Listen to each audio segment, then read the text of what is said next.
Okay, thank you. If I forget, you can say it out loud too. That would help even more. Thank you for telling me. Okay, so I'm now recording. Reminders, test 1 is on November 9th during class on Zoom, and review for test 1 is on November 4th during class on Zoom. There are no questions about the homework, and we're starting 3.2 on norm, dot product, and distance in Rn.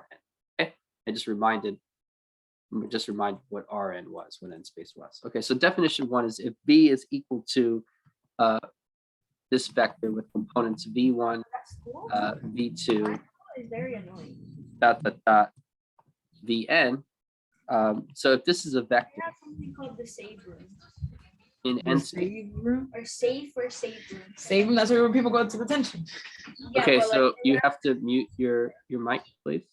Can't interrupt the lesson. Okay, so if that V is a vector in Rn, then the norm of V,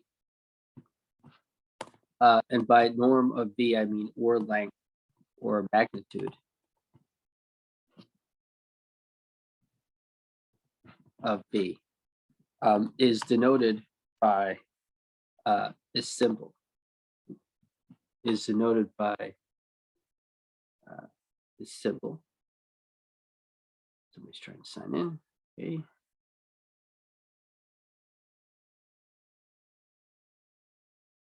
Somebody else is trying to sign in. Okay, there we go. Okay, it's denoted by that symbol, and is defined by this. So you have the norm of V is equal to the square root of V1 squared plus V2 squared plus V3 squared plus dot dot dot plus Vn squared. Okay, so it's the square root of that sum of squares. And so in the book, this is denoted by 3 for this section. So that's the definition of the norm of a vector in Rn. So example 1 is just if you have the vector V, which is equal to the vector -3, 2, 1 in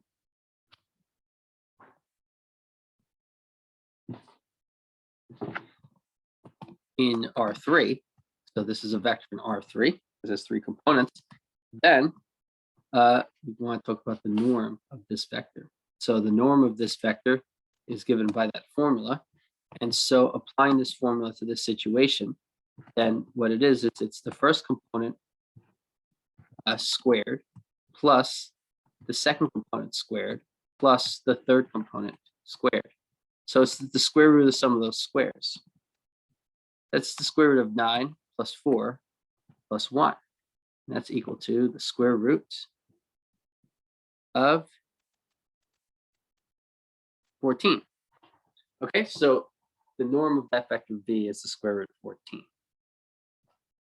So theorem 3.2.1, if V is a vector in n space is Rn. And so I'm just going to put here n space is Rn. So I'm going to start, I might say n space more later. I'm just reminding you there. If V is a vector in n space, and k is any scalar, then we have the following 3 statements are true. We have that the norm of V is greater or equal to 0. We have that the norm of V is equal to 0 if and only if V equals 0.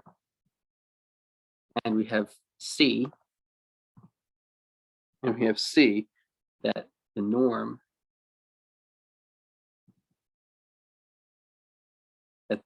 of KV is equal to K, is equal to the absolute value of K times the norm of V. And here they're next to each other, and so they're being multiplied. You wouldn't normally write the multiplication symbol. I'm just writing it there so that it's obvious you're multiplying those 2 things. Okay, so what it's saying is that for any vector V in n space where K is a scalar, first the norm of any vector is greater or equal to 0. B, the norm of V is equal to 0 if and only if the vector V is 0. That means these two statements are equivalent. That means they have the same truth value. So if V is the 0 vector, then its norm is 0. If the norm of a vector is 0, then it's the 0 vector. And then C just says the norm of a constant multiple of a vector is the absolute value of that constant times the norm of the vector. Next is another definition. A vector of norm 1 is called a unit vector. Okay, so a unit vector is a vector whose norm is 1.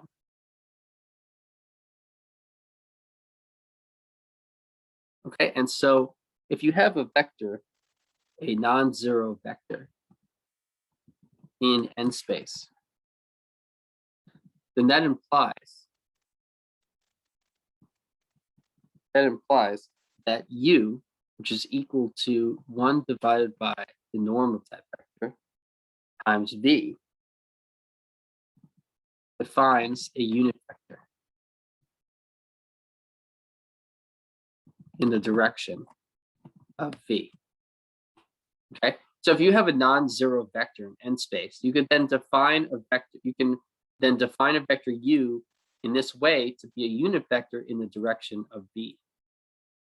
Okay, this might seem weird, but just if you see it, it makes sense, right? So let's say you have a vector here. This is your vector v. Then you can just think of the unit vector in that same direction. So in a sense, here's u, and its length is 1.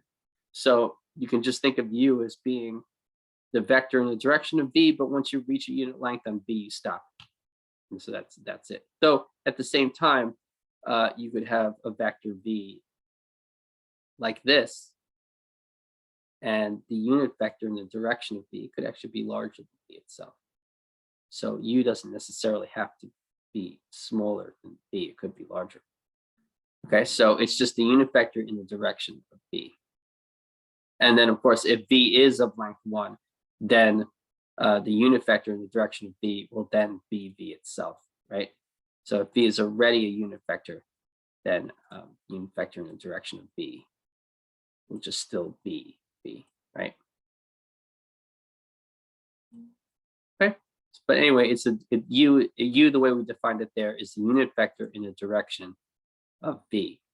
And so all you're doing is you're multiplying your original vector v by 1 over its norm. And so that means when you find the norm of u, you calculate it to be 1. Okay, right, so when you calculate the norm of u, it's equal to the norm of what we defined u to be, right? U is 1 over the norm of v times v.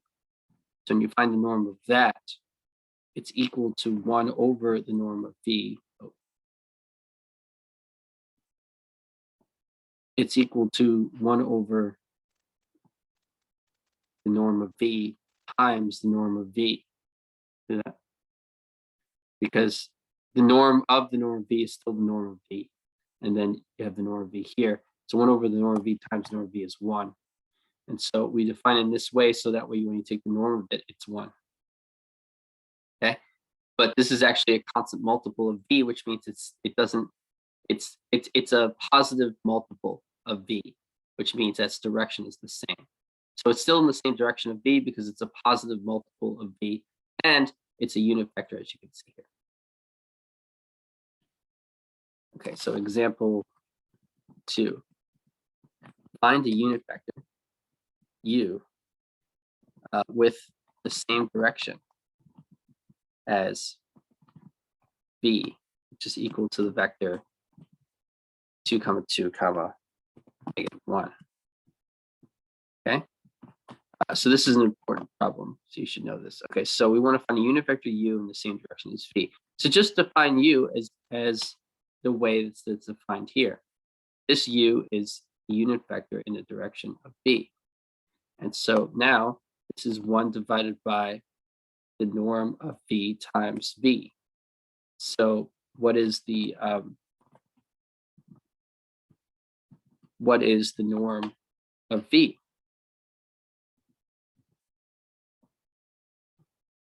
Okay, so then it's just the square root of the sum of the squares of the components of V. So 2 squared plus 2 squared plus -1 squared. So that's the norm of V. So that's equal to the square root of 4 plus 4 plus 1. That's equal to the square root of 9, which is 3. Okay, so the norm of V is 3.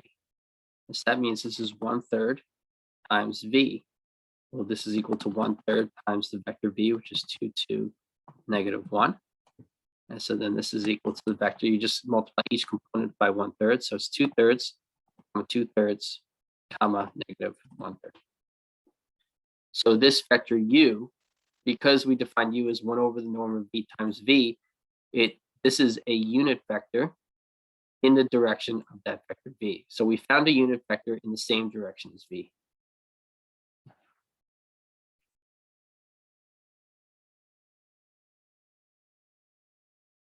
Okay, so the unit vectors definition, the unit vectors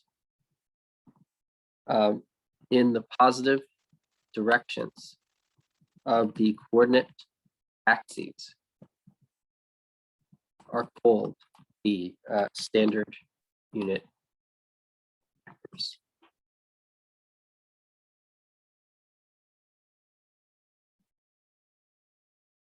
This is the definition of standard unit vectors. The unit vectors in the positive direction of the coordinate axes are called the standard unit vectors.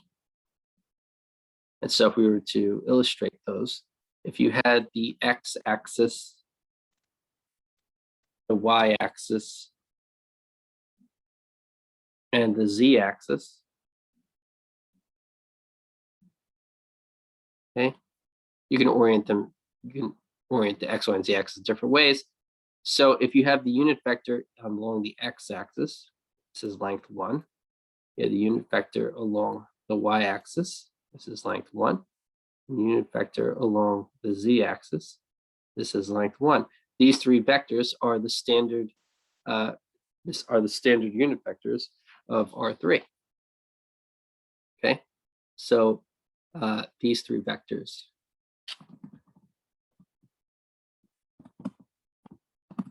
are the standard unit vectors of 3 space.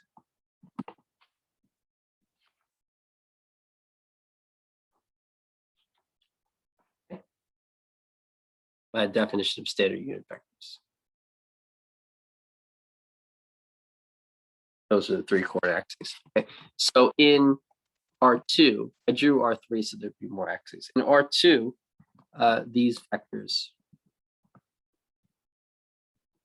are denoted by, so I is the first one, and it's 1, 0, and J is the second one, and it's 0, 1. So these are the 2 standard unit vectors for R2, I and J. Okay, so in R3, these vectors are denoted by I, which is equal to 1, 0, 0, J, which is equal to 0, 1, 0, and K, which is equal to 0, 0, 1. So get rid of that.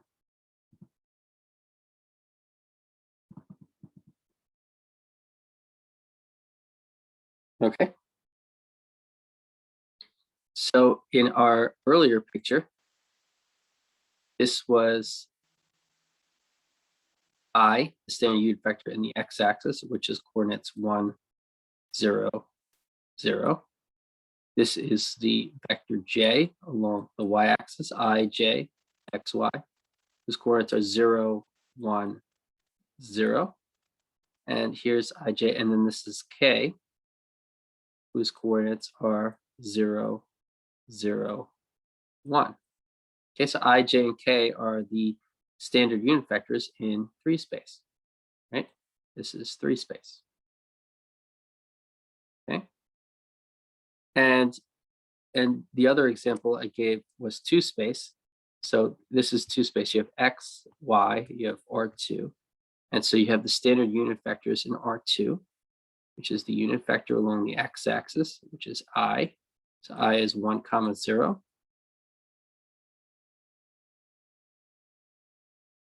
And then you have j, which is a unit vector along the y-axis.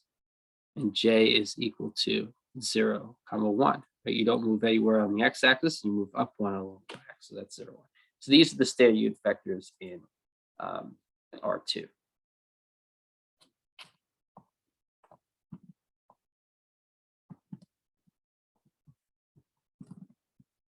In 2 space.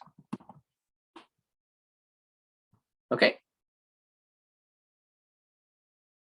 Okay, so we have the standard unit vectors in R2 and R3, 2 space and 3 space. Every vector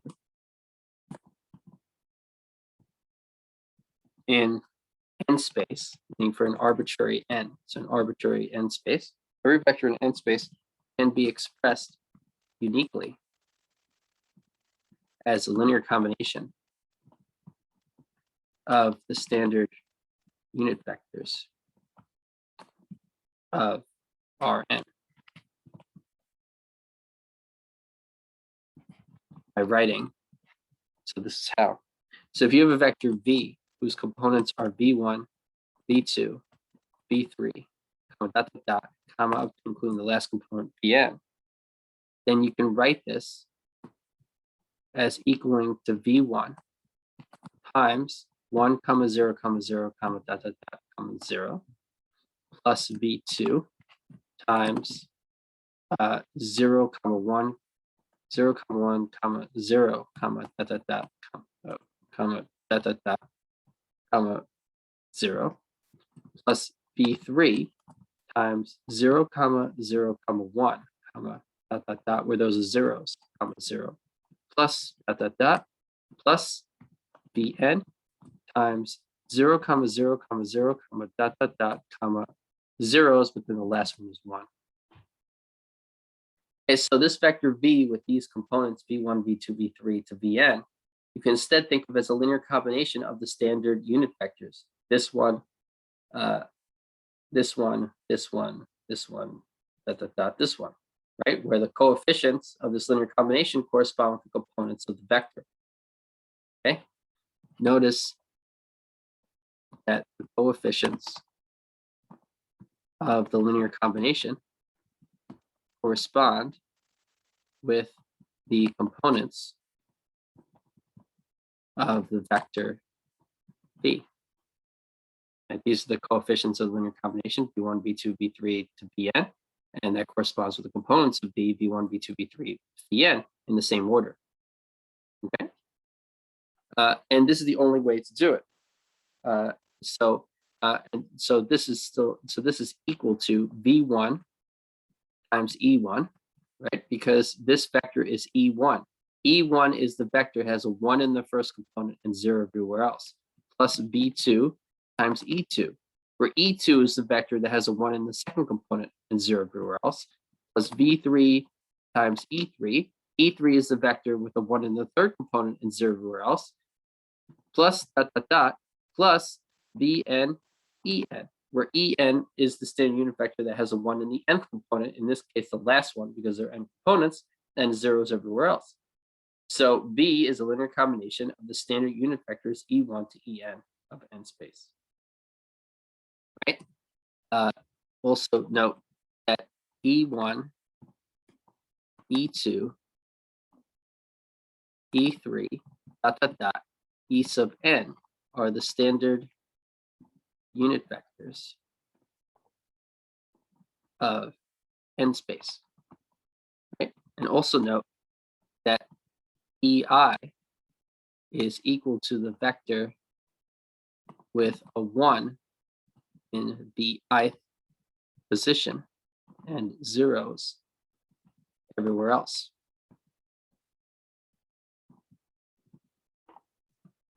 Okay. Okay, so we're now representing each of these. This one vector v is a linear combination of the standard unit vectors, and there is no other way to do it. Right? Why is there no other way to do it? Because the only way to have a v1 in the first component is to multiply the standard unit vector by v1. You want the first component to be v1. Every other vector in this linear combination has a 0 in the first component. And so in order to attain this value v1 in the first component, you have to multiply the standard unit vector, the e1, by v1. The second component v has v2 in it, and e2 has a 1 in the second component. No other vector, no other standard unit vector has a 1 in the second component. So the coefficient of e2 has to be v2, so that the linear sum ends up with a v2 in the second component. And this argument holds for all of these products. Each of them have to be multiplied by appropriate v in order to get the final v here. And so this is exactly the only linear combination of the standard unit vectors which you attain the vector v. So not only can every vector be a linear combination of the standard unit vectors, it can only be in one way, this way. Okay? Given the standard unit vectors, right?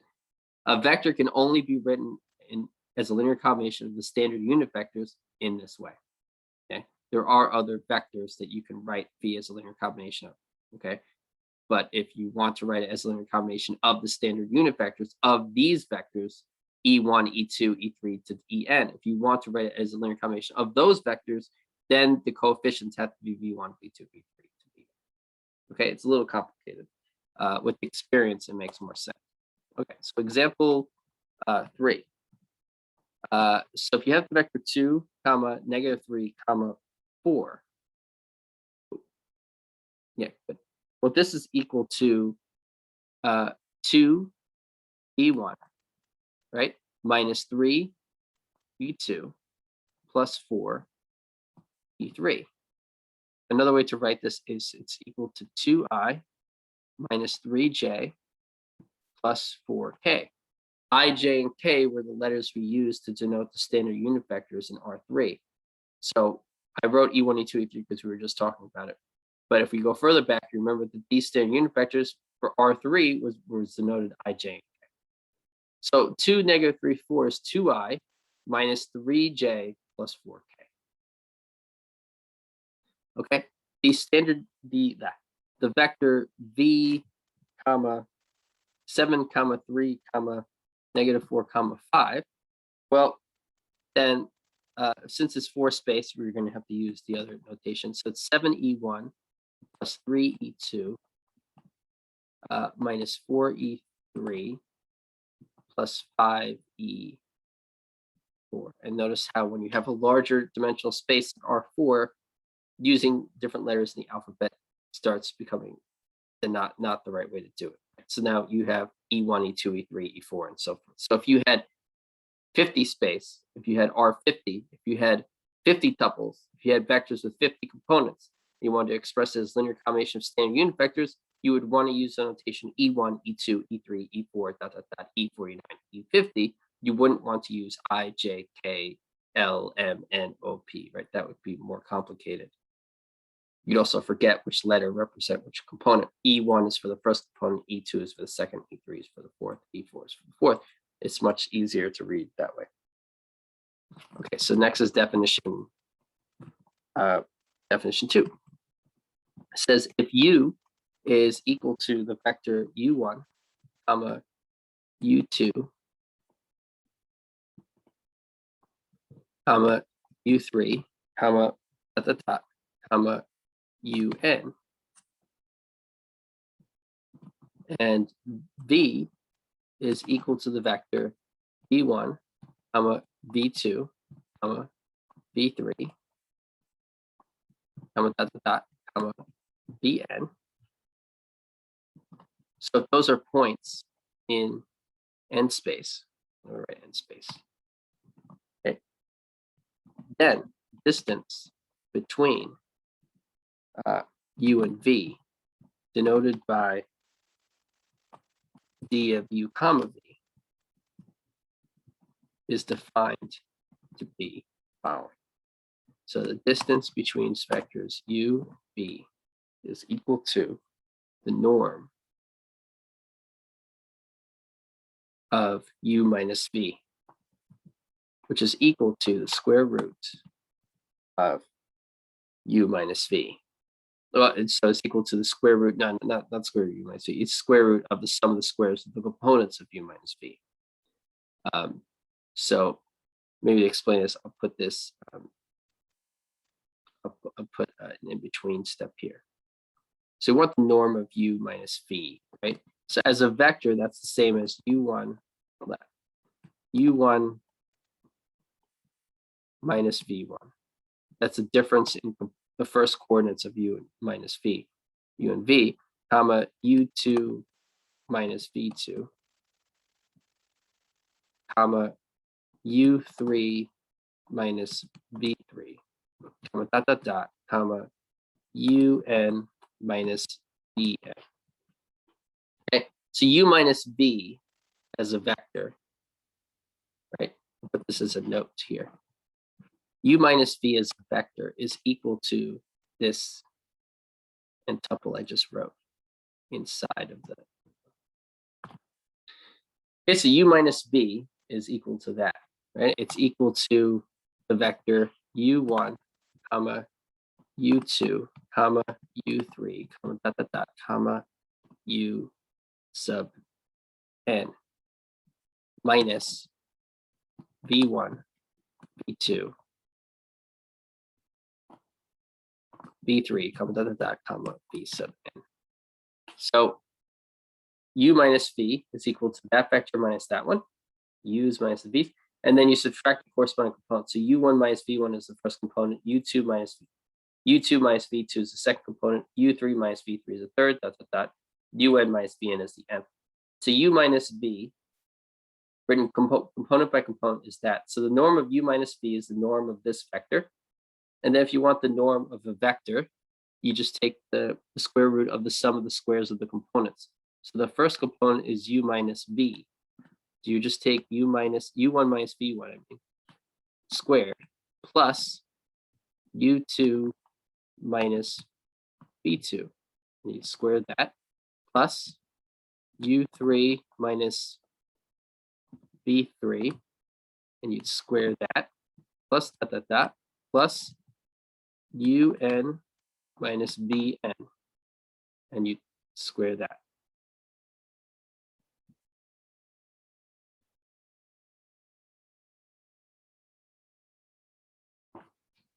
Okay, so then the distance between u and v is equal to the square root of the sum of squares. Okay, and so that's how it's defined. This distance is defined to be that. Okay, so example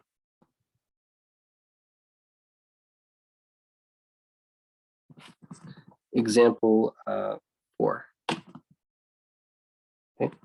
If the vector u is equal to the vector 1, 3, negative 2, 7, and v is equal to 0, 7, 2, 2, then the distance between u and v is equal to the square root of, right, the norm is equal to the norm of u minus v, which is equal to the square root of some. You square each.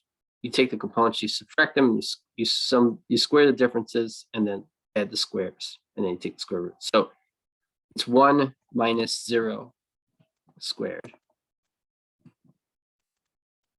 plus 3 minus 7 squared plus negative 2 minus 2 squared. Make sure not to screw up the signs. And then 7 minus 2 squared. Okay, so you just take, here I chose, so that I went u1 minus 0 squared, 3 minus 7 squared, negative 2 minus 2 squared, 7 minus 2 squared. So you just compute what's in the square root. So you have 1 squared in the square root, plus in the square you have 1 squared plus negative 4 squared is 16, plus negative 4 squared is 16, plus 5 squared, which is 25. I'm just going to write a 1 here. So then it's equal to the square root of the sum. That's sum. So you have 58. Okay. 16 plus 16 is 32. 32 plus 1 is 33. So that's 33. 33 plus 25 is 58. So that's the square root of 58. The distance between U and V is equal to the square root of 58.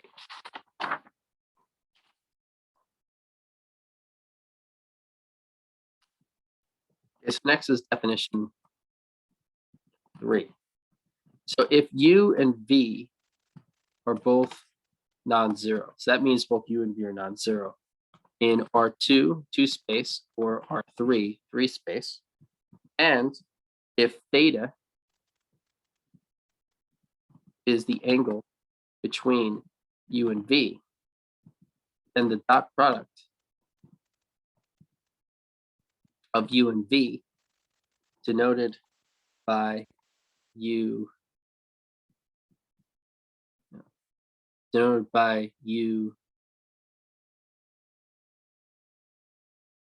dot V,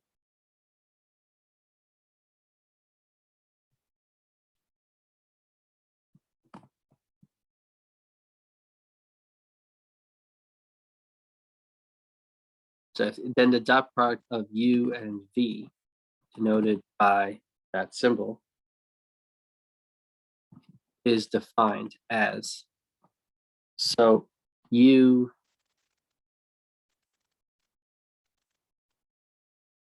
dot V is equal to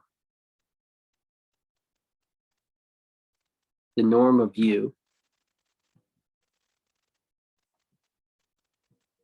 times the norm of V times the cosine of the angle between them.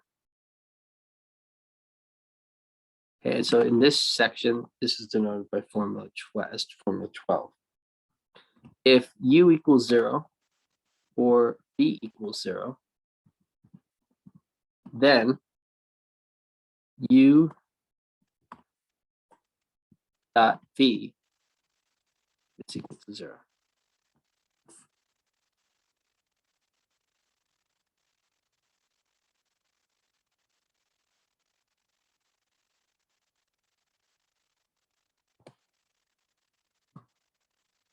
Okay. So note, so if you solve for cosine theta in formula 12, okay, then you get, so just solving algebraically for cosine theta, it's a variable. What you get is the fraction U dot V divided by norm of U times the norm of V. Okay, you just have cosine theta as a variable like X. And to solve for cosine theta, you just take U dot V and divide by the norm of U times norm of V. So cosine theta equals norm of U times, U dot V divided by the norm of U times norm of V.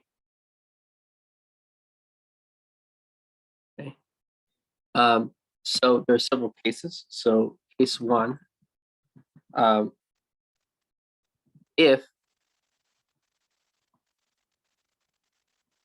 U dot V is positive, then theta is acute. Okay, so if U dot V is positive, then theta is acute. So since cosine theta is equal to this fraction, if U dot V is positive, that means that the numerator is positive. The denominator is always positive unless it's 0. So assuming it's not 0, well, actually, so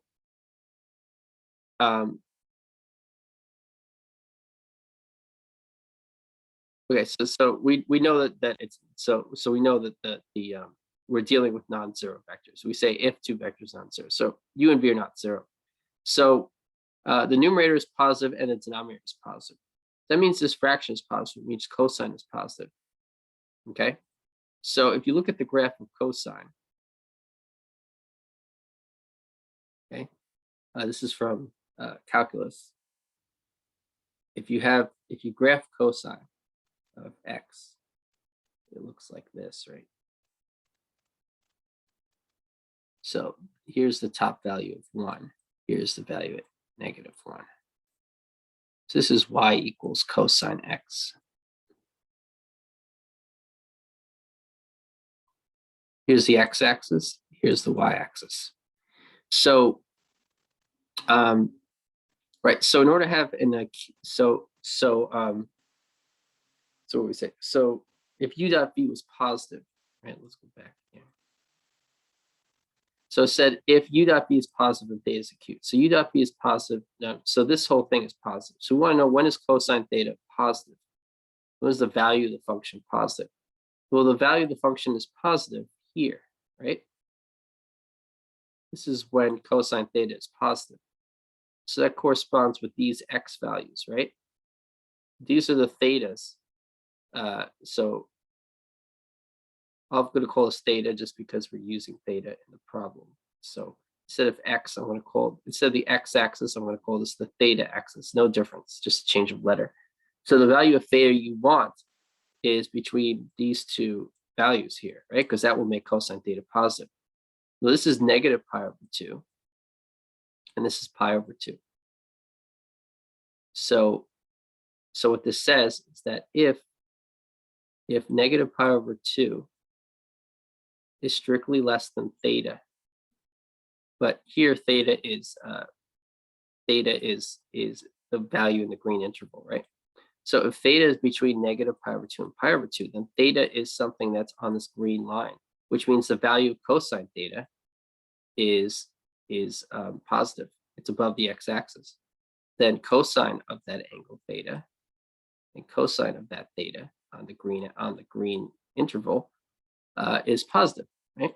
It's greater than 0 because the height, right? If you took a point here, you take a point on this interval, and cosine theta, that's cosine of x, right? Where x is some point on that interval, right? So the height is positive, so the value of cosine is positive.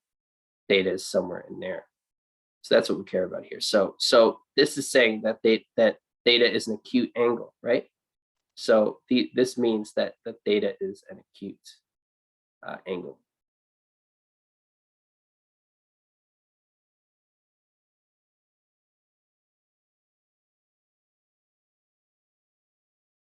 It works the other way around also. So we start so in the here it says if cosine theta is positive, then theta is acute. So we're going the other direction. It doesn't matter. So you can go in either directions with this argument. So let me put a double arrow here. If and only if symbol. Okay. And that's if and only if. Okay. So cosine theta is positive if and only if theta is acute. If theta is one of these green values, then the value of cosine of that theta is positive.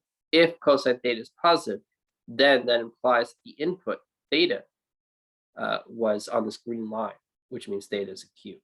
So the argument works both ways. Okay, so if u dot v is positive, then this value, right? Then this thing is positive.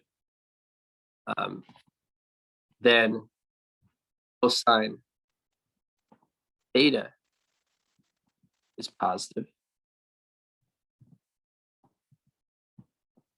Okay, and then theta is acute. Right. On the whiteboard, right? So I explained that on the whiteboard. Theta is acute. Okay, so if u dot v is positive, then theta is acute. That's case 1. Case 2 is if u dot v is negative. If u dot v is negative, then this expression is negative because the numerator is positive, negative, but the numerator is negative and the denominator is positive, which means this is negative also. Then cosine theta which is equals to that expression, has to be negative. But then if cosine theta is negative, then what happens? If cosine theta is negative, then what we have here is, so we have values here, right?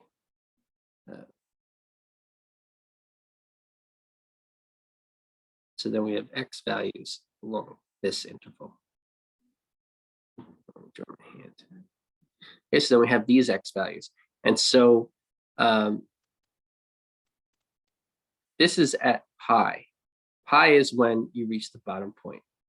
And 3 pi over 2 is when you reach here, right? And so also, okay, also these are also, right, would make cosine x negative, right? This bottom point is at negative pi. And this is at negative 3 pi over 2. Right, so when you have an angle, right, you call the angle, so an example of an acute angle would be an angle like this, right? This is when the angle is acute. And when you have an angle, here's the y-axis. When you have an angle like this,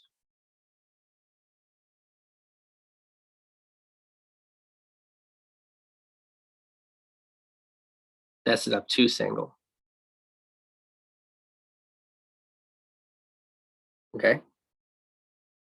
So so obtuse angles are between so pi over 2 less than theta less than pi, right? And the acute angles are 0 less than theta less than pi over 2.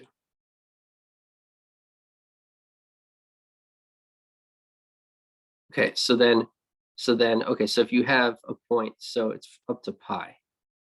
So I'm just gonna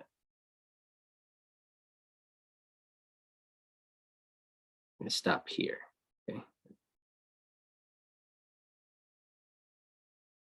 And for the green, I'm just gonna stop here. I mean, you can still go around it. It's not really a problem. I'm just gonna focus on these. Just the green part is for the acute.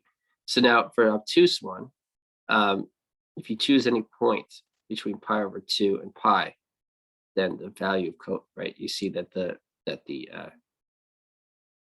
cosine x here is negative, where here it was positive. It's greater than 0, right? And here it's negative.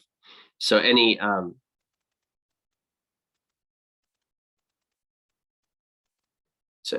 input, any theta you input between pi over 2 and pi, any obtuse angle, the value of cosine is negative. Or if you have a value of cosine is negative, that means the input was an obtuse angle.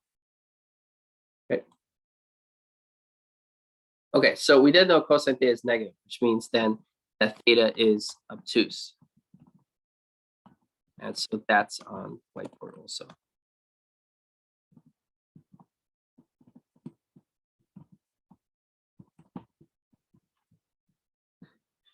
Okay, so that's case 2. And then case 3, if u dot v equals 0, then the value of this expression, well, the numerator is 0 because u dot v is 0 here, so that means it's 0. Then,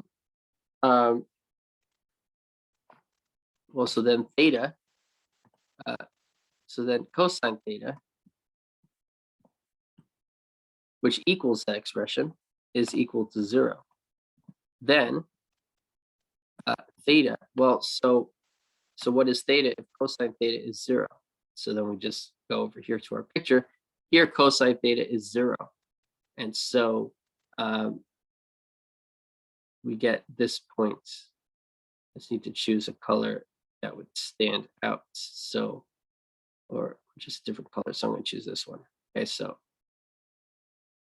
but can you all hear me or see me? Okay, it says my internet connection's unstable suddenly. Okay, so you have this point here, right? And so this is the point where cosine x equals 0. So that only occurs when theta is pi over 2. So we're looking between 0 and pi, right? As the pictures on the top left I drew. So between 0 and pi, pi over 2 is the only place where cosine x is 0. So that means theta is pi over 2. Okay, and so that's also on the whiteboard. Okay, so we have those three cases, and if depending on the sign of u dot b, either positive, negative, or 0, that determines whether the angle is acute, obtuse, or exactly pi over 2. So the angle between them. Okay, so example 5.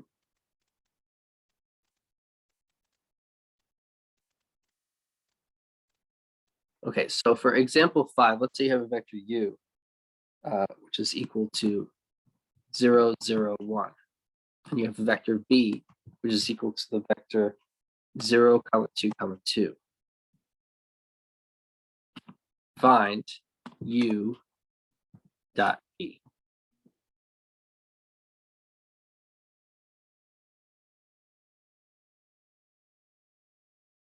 Okay, so using the formula for u dot v, you have u dot v, and so it's equal to the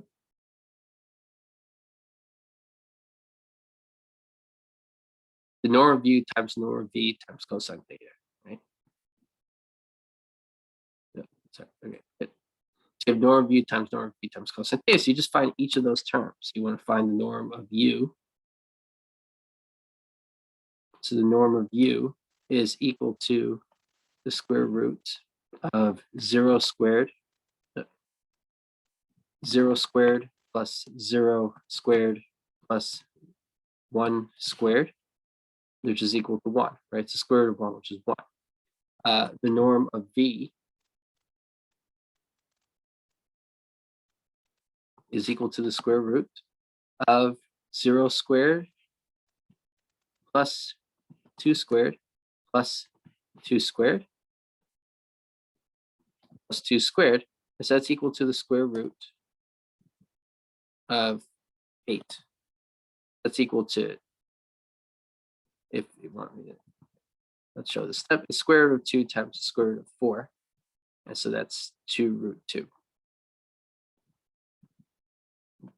Equals to 2 root 2. Okay, so that's norm of v. And then cosine of theta is equal to, well, so you want to find the angle between them. Okay, so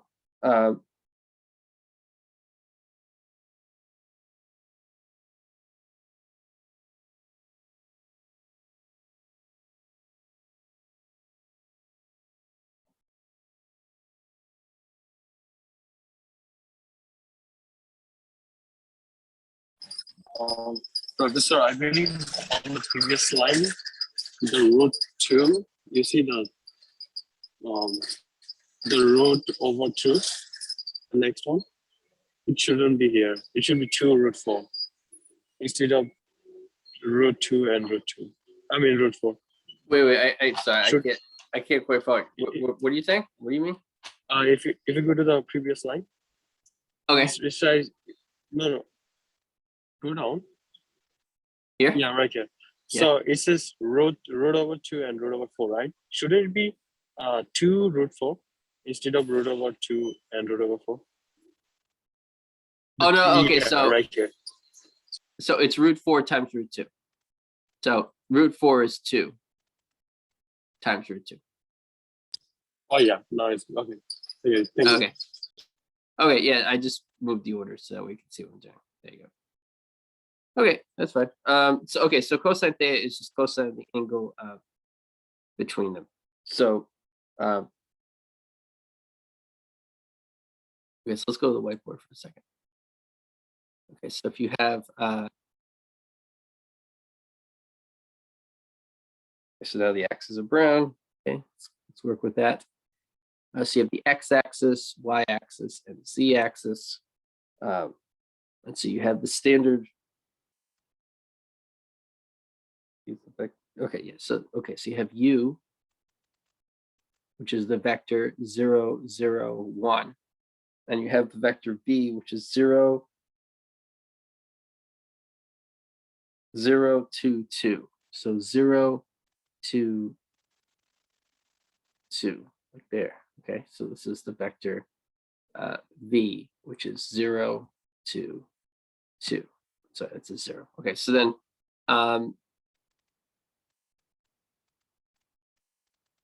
okay, so then this angle here is just 45 degrees.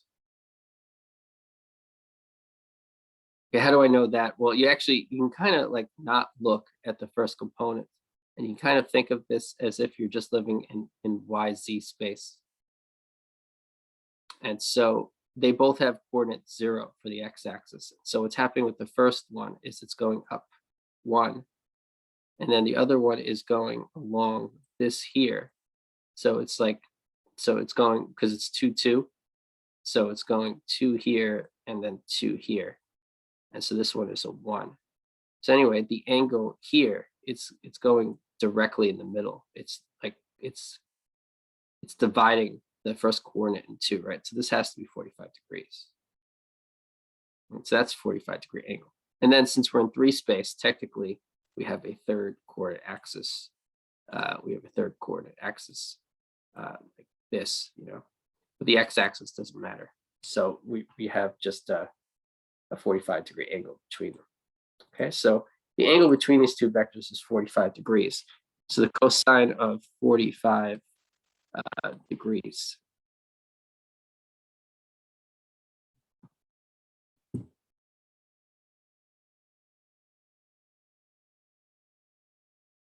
Okay, and the cosine of 45 degrees is √2 over 2.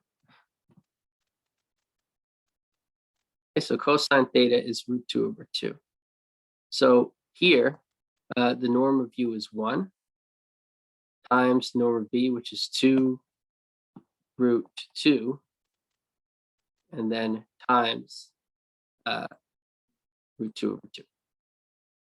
Okay, so if you multiply all of that, the 2's cancel, √2 times √2 is 2, so you get 2. So u dot b is equal to 2.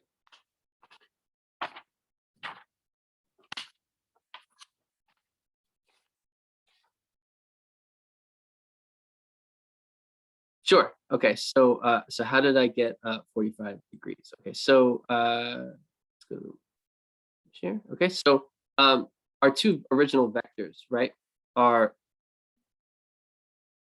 the vectors are 0, 0, 1. Right. That's this vector. And then the other vector is the vector 0, 2, 2. Now, their x coordinate is both 0, right? So this coordinate here, this is the x-axis,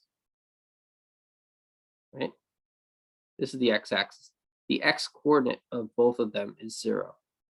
So the x coordinate, in a sense, kind of doesn't matter that much. So we have the y and z coordinate. Well, so if you look at the y and z coordinates, one of them moves up 1. So it's 0, 1 there. And then the other one is 2, 2.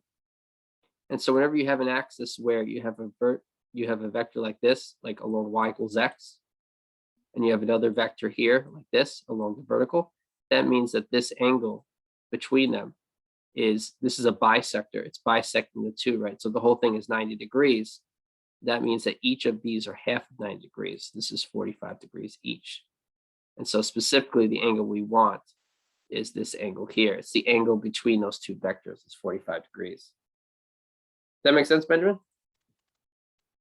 You're welcome. Okay, so yeah, so for this example, you could visually see that it's 45 degrees. Okay. So u dot v, right? If we're in 3 space, then you can think of u dot v as u1 v1 plus u2 v2 plus u3 v3. And so this is for uv in 3 space. Or you could have u dot v is equal to u1 v1 plus u2 v2. And this is for uv in 2 space. Okay. So that's how you compute dot products in 2 space and 3 space. And so in 3 space, the vector u is the vector u1 comma u2 is a vector u1 comma u2 comma u3, and b is equal to the vector v1 v2 v3. Right, so the dot product is saying the first, you multiply the first components u1 times v1 plus u2 times v2 plus u3 times v3. And so in 2 space, the vectors u are u1 comma u2, and v is equal to v1 comma v2. And so those are the 2 vectors there. And so now u1 times v1 plus u2 times v2. And so now that's the dot product of those 2 vectors also. Okay. So this is definition 4. It says if you have a vector u, which is u1 comma u2 comma dot dot dot comma un, so it's a vector in n space, and v is a vector also in n space, so it's v1 comma v2 comma dot dot dot comma vn. So these are vectors in n space. Then u dot b is defined as the following. So u dot b is equal to u1 b1 plus u2 b2 plus dot dot dot plus un. Okay, and then this is denoted as equation 17, as 17 in this section. So this is just telling you how to define u dot b given u and v. So example 16, that example 6 says part B is find u dot b, where u is equal to -1, 3, 5, 7, and b is equal to -3 comma -4 comma 1 comma 0.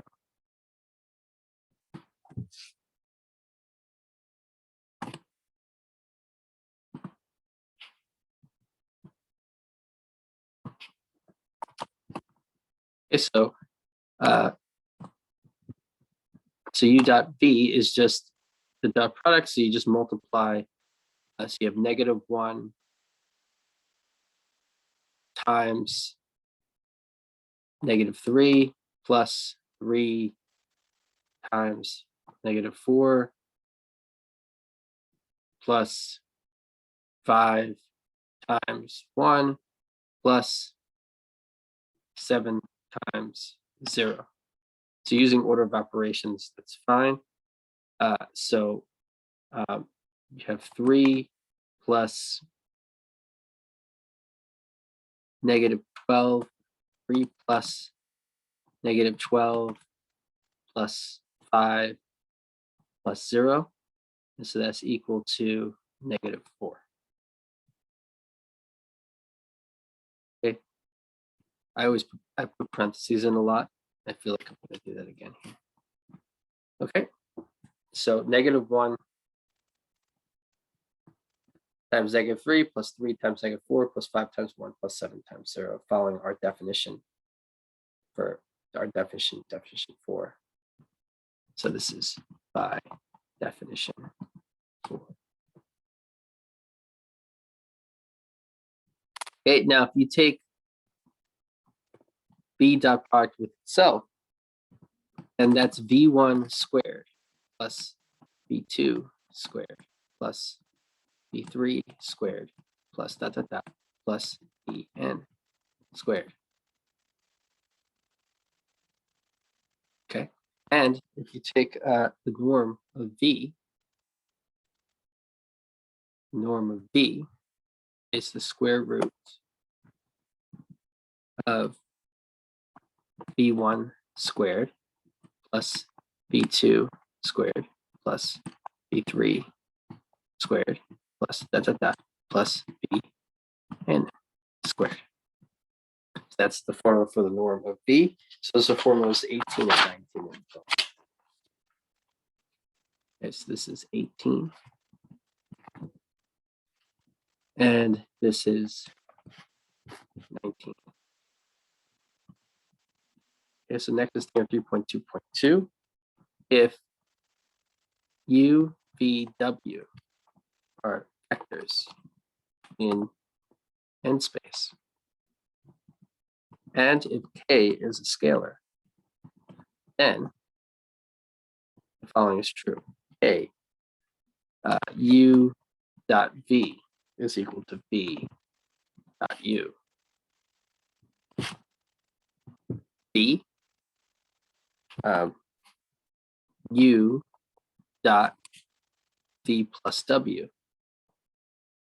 V plus W is equal to U dot V plus U dot W. C is K times U dot V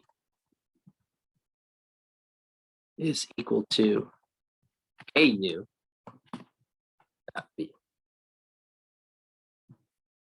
And D, V dotted with itself is greater or equal to 0. And V dotted with itself is equal to 0, if and only if V equals 0. Okay, the and is saying the first statement is V dot B is greater than 0, and the second statement is that V dot B equals 0 if and only if B equals 0. Okay, so these each have names, but okay, so U dot B equals V dot U, U dot B plus W equals U dot B plus U dot W, K times U dot B equals KU dot B, and V dot B is non-negative, and V dot B equals 0 if and only if B equals 0. Okay, so these are 4 additional things. This is theorem 3.2.2. Theorem 3.2.3 says if U, V, W are vectors in n space, and if K is a scalar, is any scalar, then A 0 dot B is equal to V dot 0 equals 0.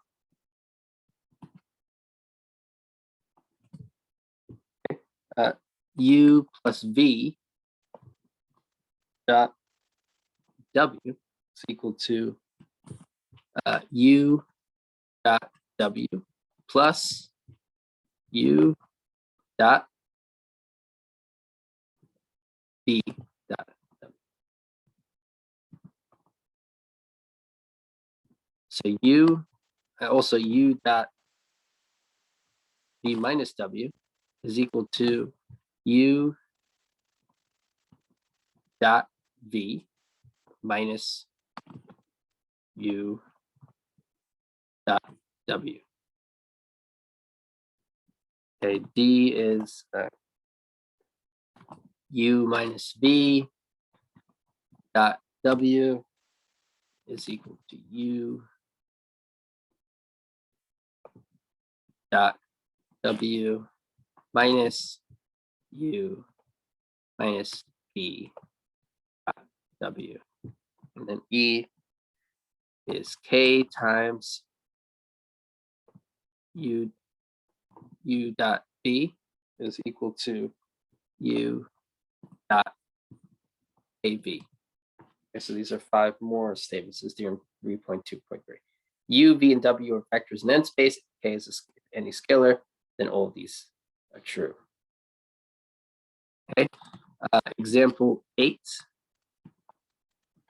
So let's say you have the vector u minus 2v, u minus 2v, and you dot it with 3u plus 4v. What do you get? So this is what you get. So, so you can have u dotted with 3u. Yeah. This u dotted with 3u plus 4v minus, oh, sorry, this is a 2v there. Okay. So so if you take this u and you dot it with 3u minus 4v, that's there, and then subtract this 2v dotted with 3u minus 4v.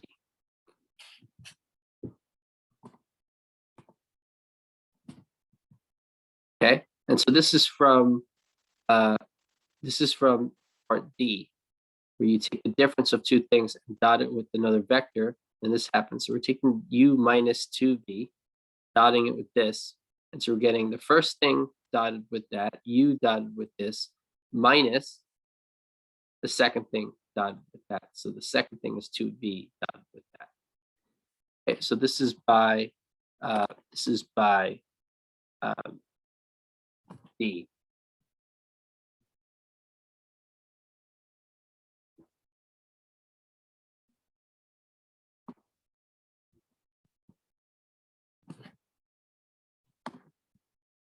Okay, so now u dotted with 3u plus 4v is 3 dotted with 3u plus u dotted with 4v.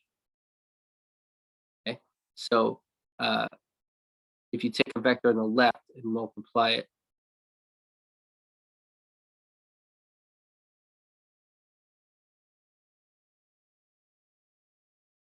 okay, so here we have it. Okay, so we have oh, all right, I have it here. All right, so u dot, if you dot on the left, then that just happens, right? U dot with the sum is u dot with the first thing plus u dot with the second thing. That's theorem 3.2.2. So here, so that's my theorem. This is by that theorem. But then we have minus, and so now we have this. So this is going to be 2v dotted with 3u minus 2v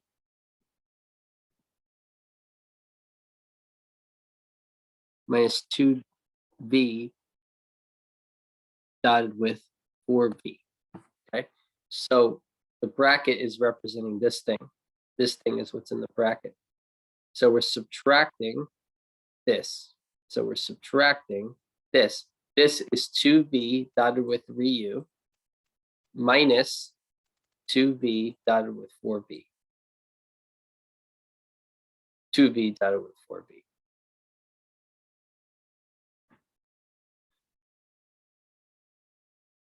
Okay, so this was by theorem 3.2.2. This was, now it's a difference.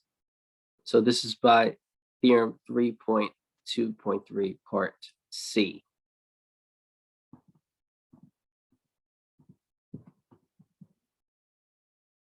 So this was theorem 3.2.3 part D.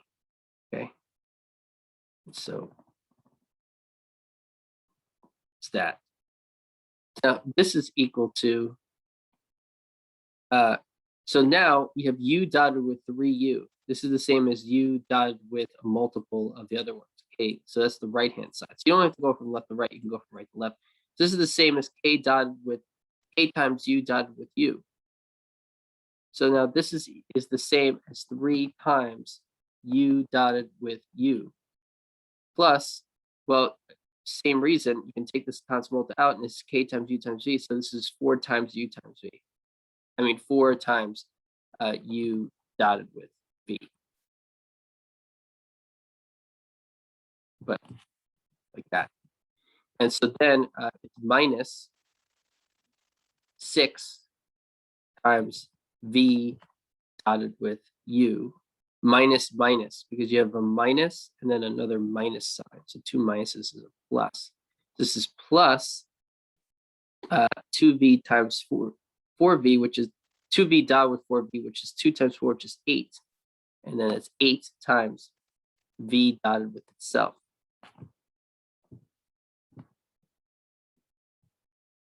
Because that's equal to u dotted with itself is the norm of u squared.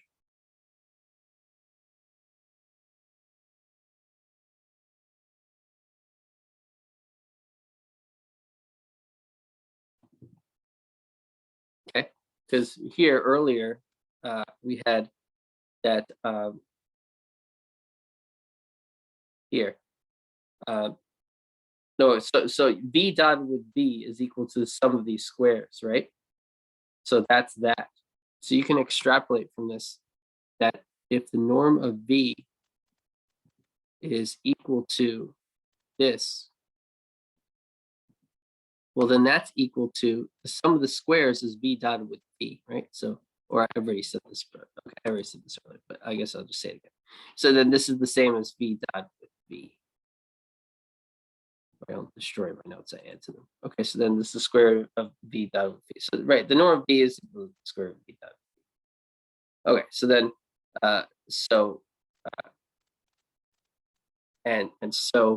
if you take the norm of v squared, that's equal to the square of the square root of v dotted with v. So if you're taking the square root of v dotted with v and you're squaring it, and so that's equal to v dot v. The square and the square root cancel and you get v dot v. So norm of v squared is equal to v dot v.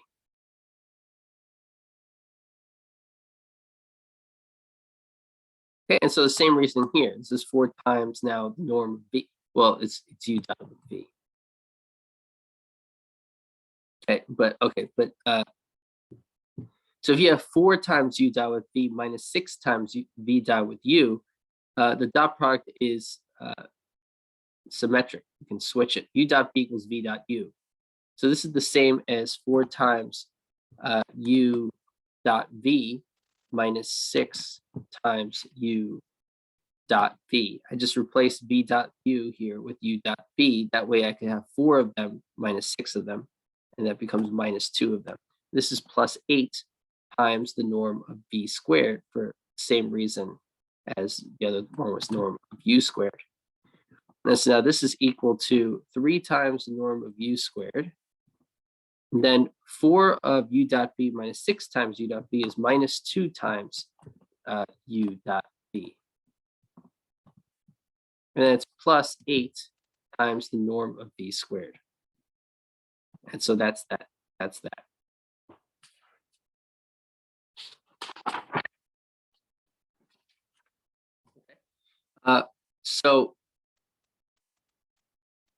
So before we had that cosine theta was equal to this expression, where where theta was the angle between them. So what this implies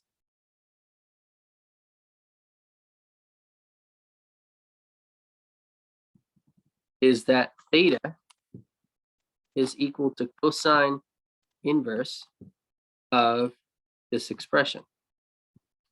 Solving for theta, take cosine inverse of both sides. But that implies that, well, cosine theta, the cosine inverse is only defined from -1 to 1. So that implies that the input itself, it has to be between -1 and 1.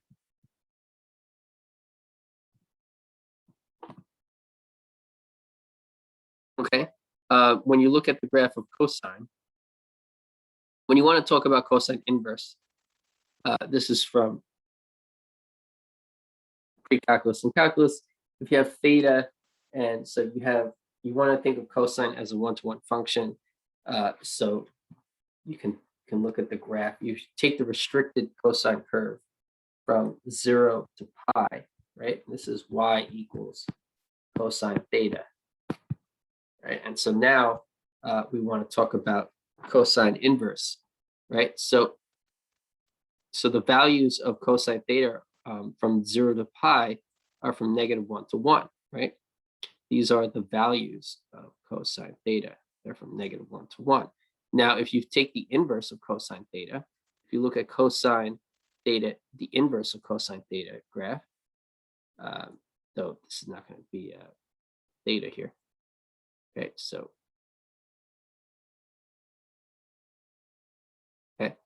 then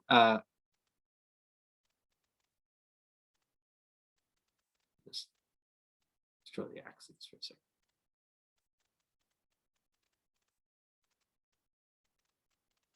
I don't want to worry about that. Okay, let's just draw the graph of, so in order to draw the graph of the inverse graph, right, you just reflect this about the line y equals x. And that gives you the graph of the inverse of the function. And so when you graph cosine inverse, you end up with, so 0, 1, 1, 0. And when you have, so you switch to this point and you get, instead of 0, 1, you get 1, 0. And the other point, which is at pi comma -1, you get -1 pi. So this is -1 comma pi. And so the graph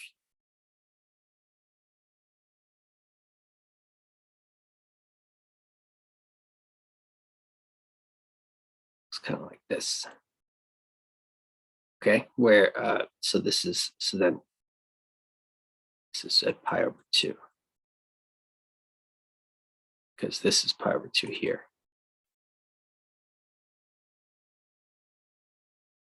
Okay, so this is the cosine inverse graph.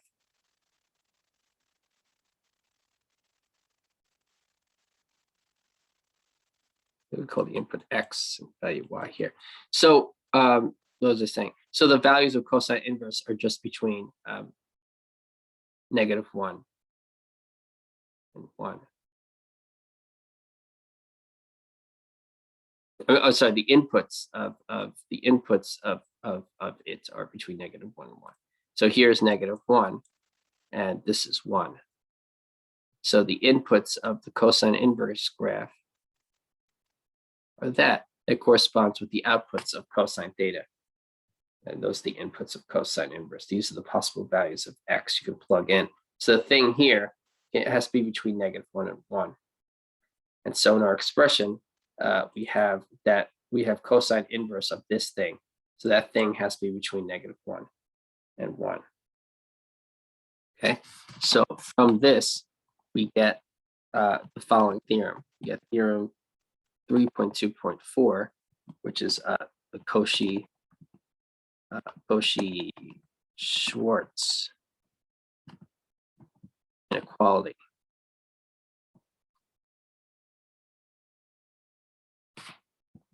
If u is equal to u1, u2, un, and b is equal to b1, b2, comma, comma, pn are vectors in n space, then the absolute value of u dot v is less or equal to the norm of u times the norm of v.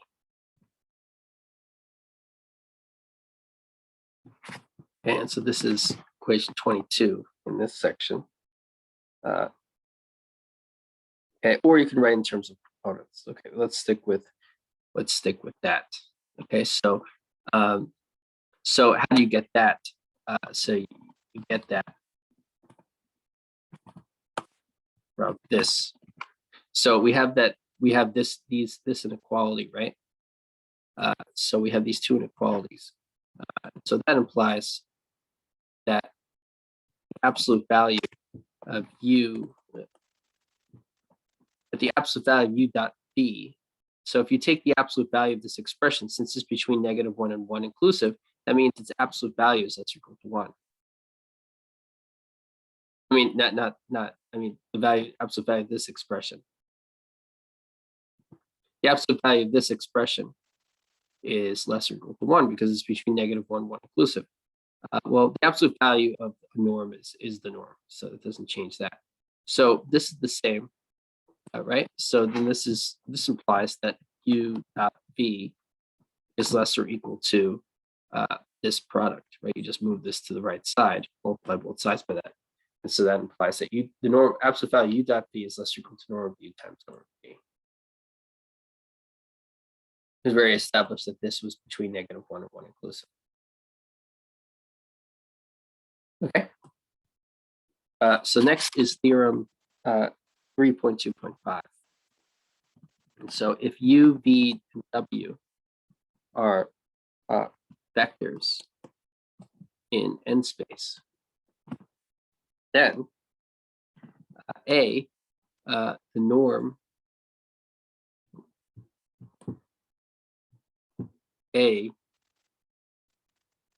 norm of u plus v is less or equal to the norm of u plus the norm of v. And b, the distance between u and v is equal to is less or equal to the distance between u and w plus the distance between w and v. Okay, so the first one is the triangle inequality for vectors. And the second one is the triangle inequality for distances. Okay, so this is called the triangle inequality. So if u, v, and w vectors in n space, norm of u plus v is less or equal to norm of u plus norm of v, and distance between u and v is less or equal to distance between u and w plus the distance between w and v. And so it's called the triangle inequality because this has to do with triangles. So, for instance, if you have a vector u and you have a vector v, and then you have the vector u plus v, you can form a triangle in this way. And so you know for a triangle that the norm of the hypotenuse is less or equal to the sum of the lengths of its legs. So it's less or equal to norm of u plus norm of v. And so this triangle illustrates that the norm of u plus v is less or equal to norm of u plus norm of v. Actually, okay, so then that's right. So norm of u plus v is less norm of u plus norm of v. Also, if you have u, so here's making this v, and the in-between point is w. Okay, so now if you have points u, v, and w, then the length of this segment is the distance between u and v. The length of this segment is the distance between u and w. And the length of this segment is the distance between v and w. So again, by triangles, you know that the length of the hypotenuse is less than or equal to the sum of the lengths of its legs, plus equal to the distance between u and v, u and w, plus the distance between w and v. So I wrote w and v here, so I'm going to write w. It doesn't make a difference. You can switch the two, and it's the same value. So I'm going to write w and v here. Okay, so again, by the length of the hypotenuse is less than or equal to the sum of the lengths of its legs, right? So this is using the fact that the length of the hypotenuse of a triangle is less than or equal to the sum of the lengths of its legs. Okay.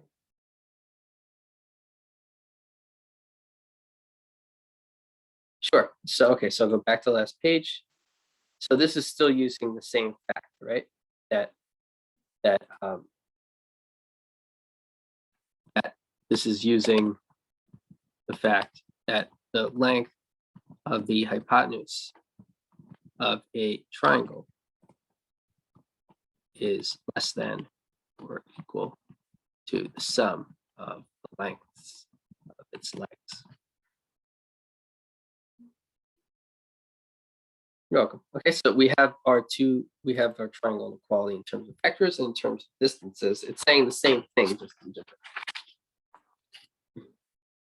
Okay, so the next theorem is theorem 3.2.6, which says if u and v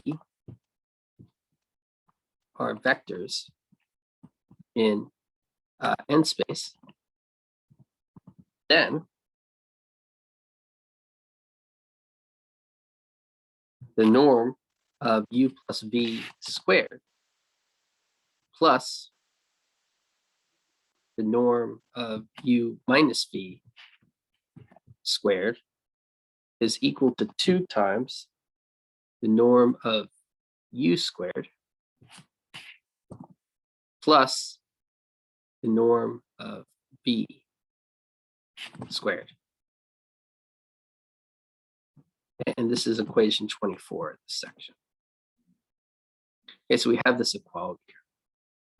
Theorem 3.2.7, if u and v are vectors in n space with the Euclidean inner product, the dot product as we defined it,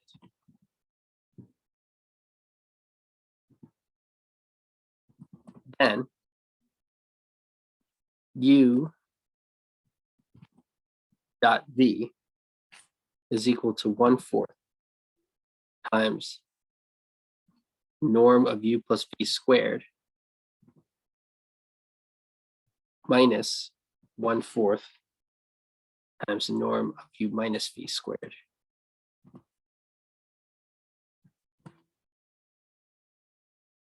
And so this is equation 25.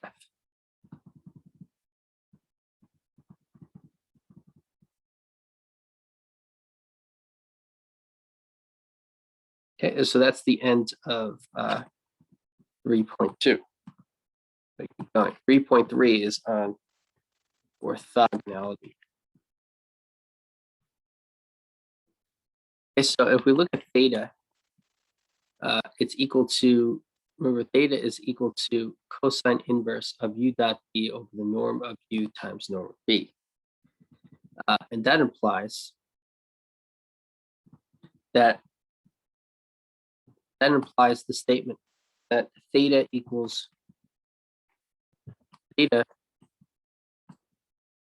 to pi over 2 if only if u dot v is equal to 0.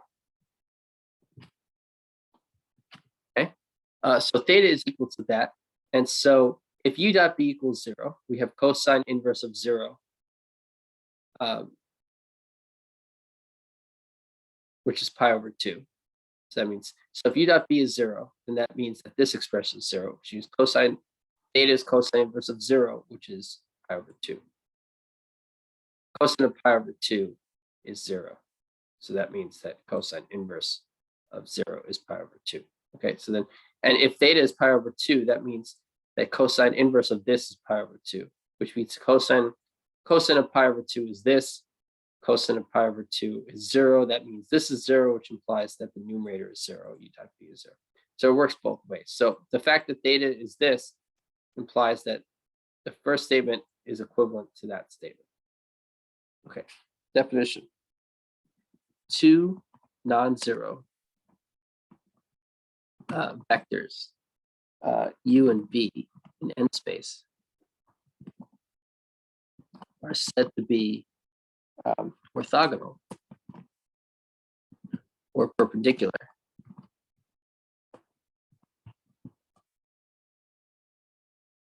if u dot v equals 0.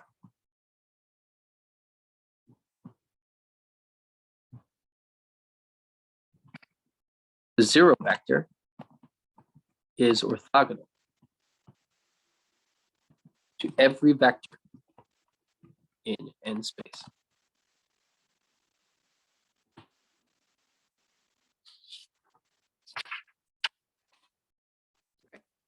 Okay, so two vectors are orthogonal if their dot product is 0. Example 1, part A. If u is equal to the vector -2, 3, 1, 4, and v is equal to the vector 1, 2, 0, -1, then u dot v is just equal to the sum of the product of its components, right? So then you get -2 times 1 plus 3 times 2 plus 1 times 1 times 0 plus 4 times -1. That's equal to -2 plus 6 plus 0 minus 4. That's equal to 0. Okay, so you just take the corresponding components, -2 times 1 plus 3 times 2 plus 1 times 0 plus 4 times -1. You take the sum of products and you get -2 plus 6 plus 0 plus minus 4. -2 plus -4 is -6 plus 6 is 0. So u dot v is equal to 0. And so u and v are orthogonal vectors in 4 space. Okay, they each have 4 components. They're each vectors in 4 space. Their dot product is 0, so they are orthogonal vectors in 4 space. Okay, B, let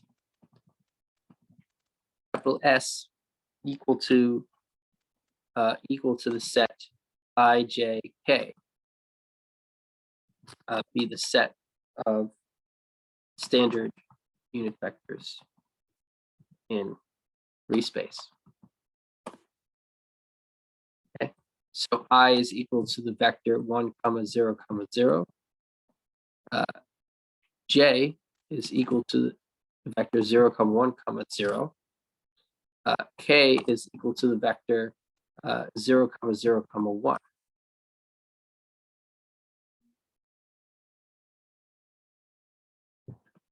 Now make the following observations. So if you take I and you dot it J, that's equal to the dot product of 1, 1, 0 dotted with 0, 1, 0. You see that each product is 0, right? 1 times 0 plus 0 times 1 plus 0 times 0 is 0. So this equals 0.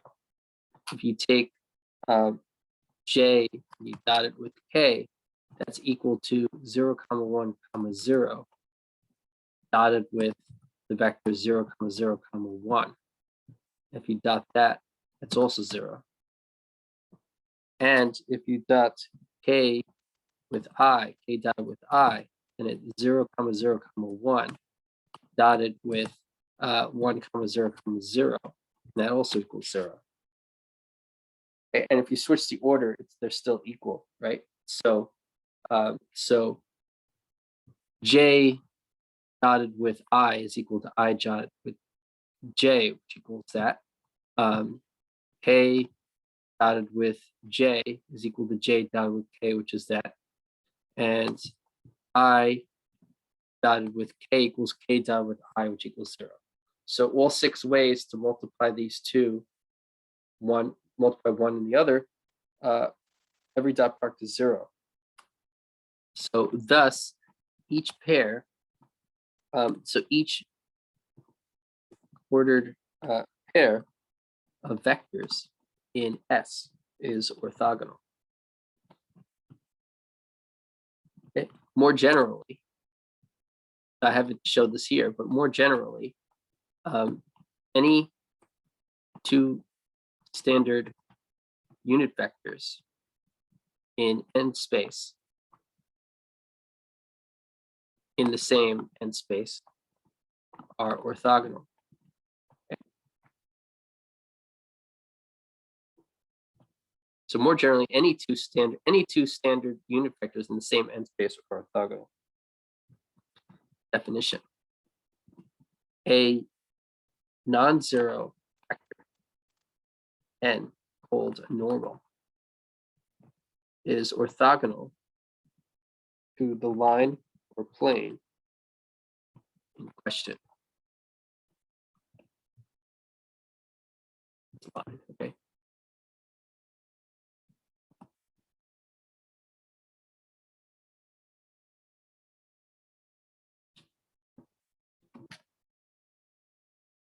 So a non-zero vector n called the normal is orthogonal to the line or plane in question. Okay, so by that,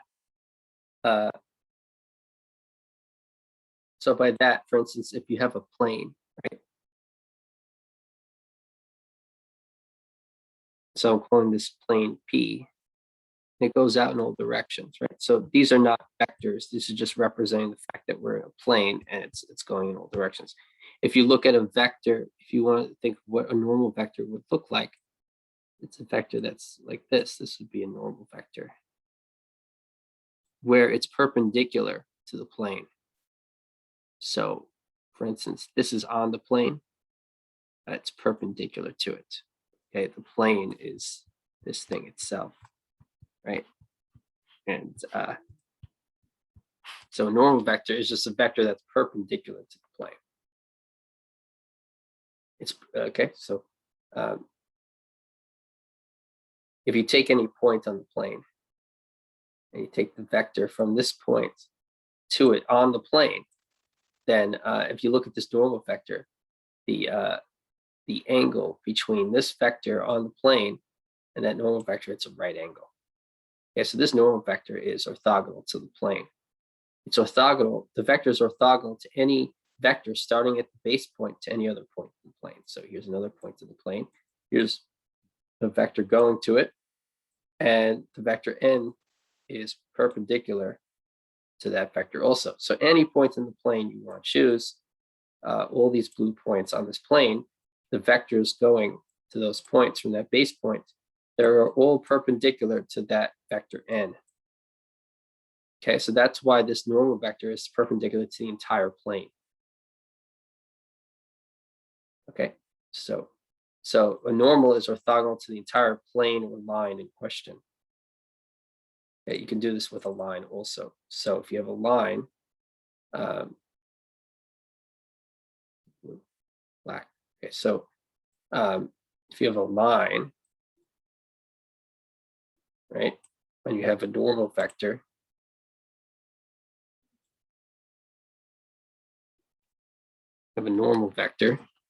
right?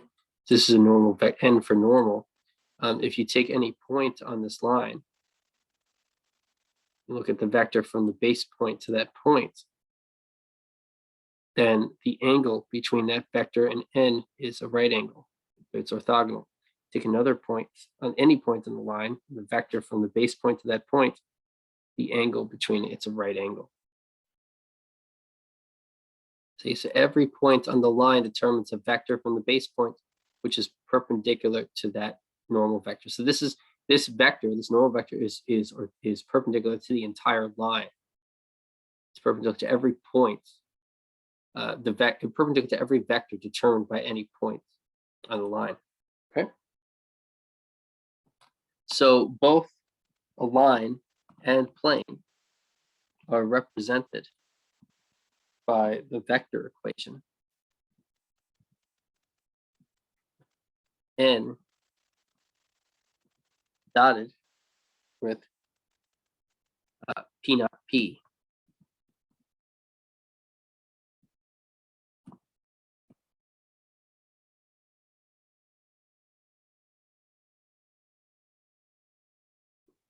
Okay, so n dotted with p naught p equals 0. That equation represents both a line and a plane. Okay, so we're now in a new section. So this is now the first equation in this section, where P, or capital P, where capital P is either an arbitrary point on the line or on the plane.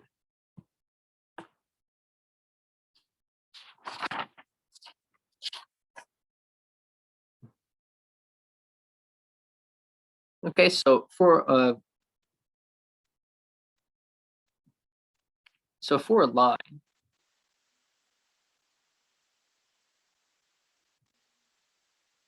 line, if you're talking about P naught P,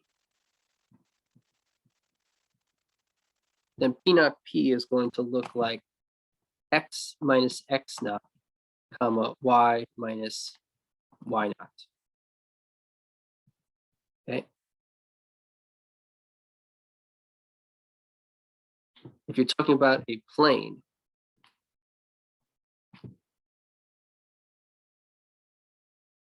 then P naught P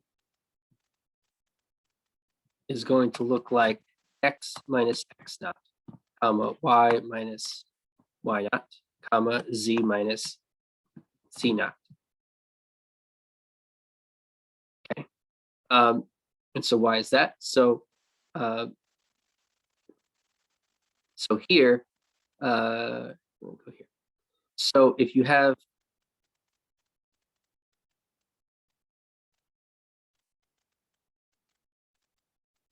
let's do it again. Okay, so then if you have a line, right, and you have a fixed point in that line, it's called P naught.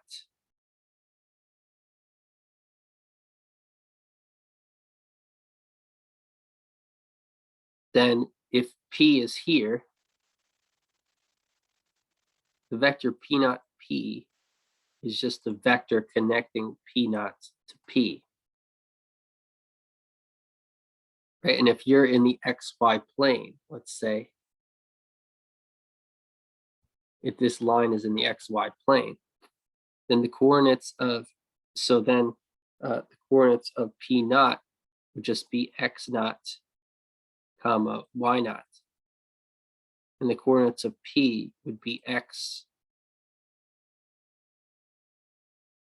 y. And so if you want to look at the coordinates of this vector, it will be determined by the difference in the x coordinates as the first coordinate, and the difference of these in the y coordinate. And so this vector here has coordinates x minus x naught, comma, y minus y naught. Okay. If you're living in a plane,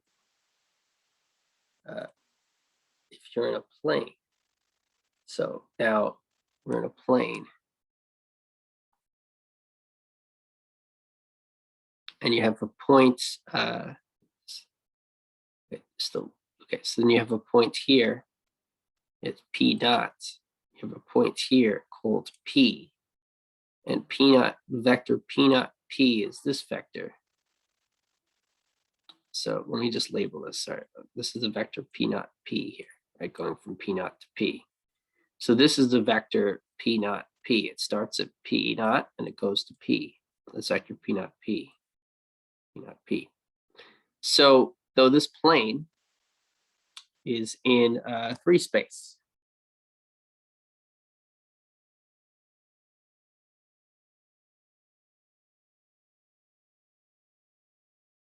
maybe I could do it like that. Okay. So now we have we're going to go x,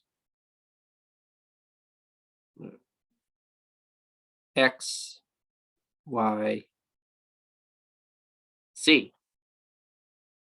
So the question is, how do you get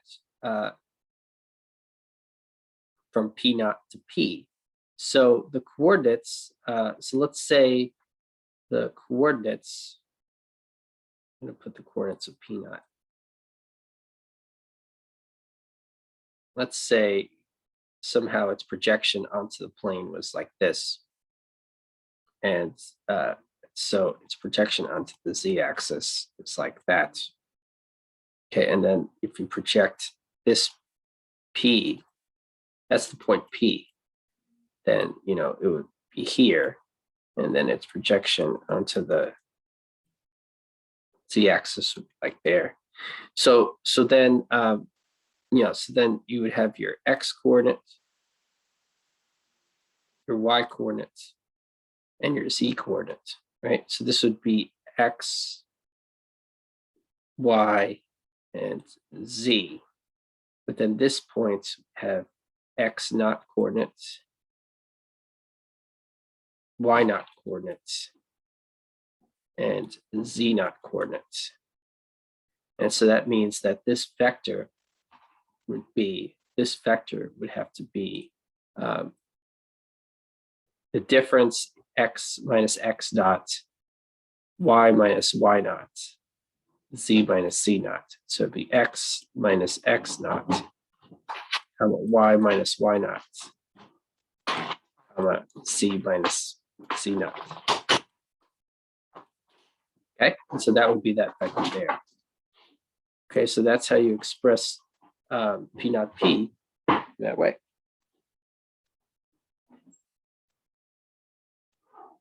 Okay, so equation one, the equation one we talked about before this equation. So just give me a few more minutes and we'll stop.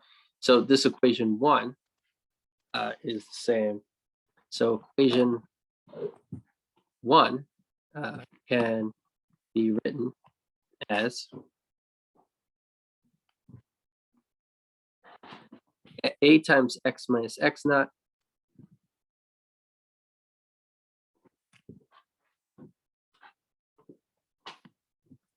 so a times x minus x naught plus b times y minus y naught equals 0.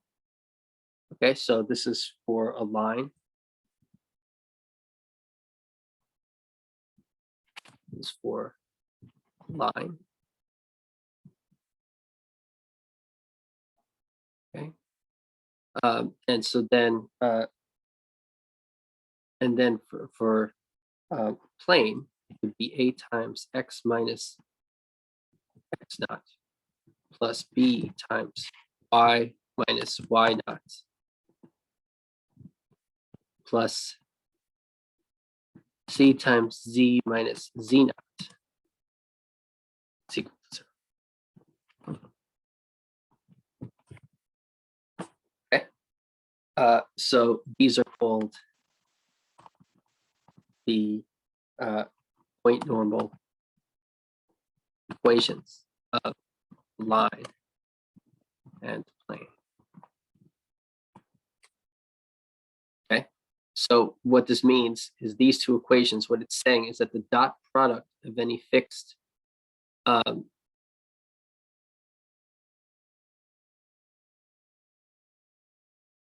the dot product of two vectors of a vector that's normal are 0. So let me okay, so going back here, if your normal vector has coordinates a comma b comma c, and let's say your vector p naught p, so this is p naught, this is p, and let's say this is the vector p naught p, its coordinates are x minus x naught, comma y minus y naught, comma z minus z dot. So this vector, it's saying that it's saying since it's a point on the plane, this blue vector is perpendicular to n, which means the dot product of the two vectors is 0. And so if you take each component of n, a times the first component plus b times the second component plus c times the third component, it'll equal 0. So I'm just doing this quickly. So you have a, b, c, And then you have the x minus x naught, y minus y naught, z minus z naught. Okay, you're just taking the components of p naught p and multiplying them correspondingly with the components of n. That's dot product has to be 0 because they're perpendicular. Right? They're perpendicular. P naught p as a vector is perpendicular to n. That's the reason for that equality. That means their dot product is 0. Okay? And so what this is saying here is just that the normal vector with components a and b is dotted with this vector. Sorry, dotted with this vector is equal to 0. And the normal vector in 3 space ABC dotted with p naught p has to be 0. Okay, and so this equation, these equations are called the point normal equations of the line and plane.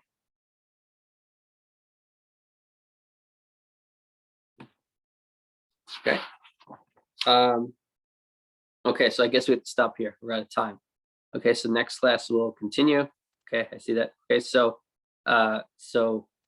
let me quickly, don't go yet. Don't go yet. Okay, so then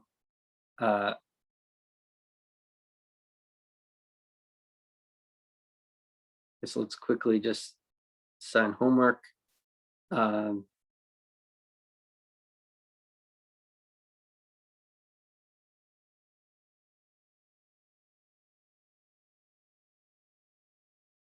Okay, so we already went over the homework 3.1. So we are on, so we finished 3.2. So the homework is for exercise set 3.2. Okay, so that's the homework. 3.2, 1 and 9. That's the homework. 3.2, numbers 1 and 9. Okay, so the homework next class is 3.2, numbers 1 and 9.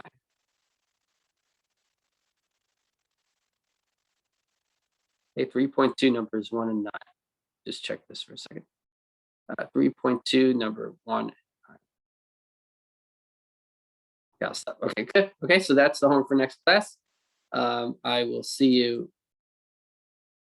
then. Okay, have a good night.